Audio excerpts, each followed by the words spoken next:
有专家分析讲，即届这个香港的社区火烧甲遮尔严重哦，其实主要是因为大楼外围使用的防护网。虽然香港到当哦，阁是使用竹仔的厝架啊，也毋过哦，其实竹仔较大，所以较袂炭烧，所以这毋是竹仔的问题。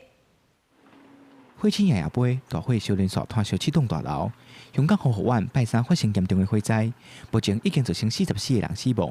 嘛正做香港17年来上严重的无级火灾。建筑技师地分发分析，香港虽然惯习使用竹仔的厝架啊，也毋过竹仔毋是真好烧的材质，火势遮大，主要是和外围的防护网有关系。假如是很干的竹子，那防护网的问题是用自然阻燃的，基本上不太会烧起来。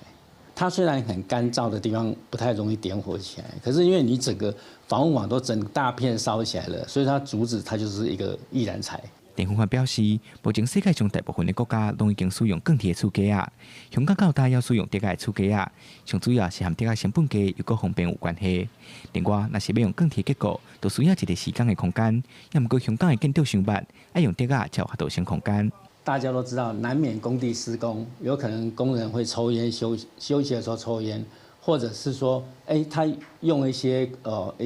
工具有没有哈？那可能是要电焊的一些什么连接点，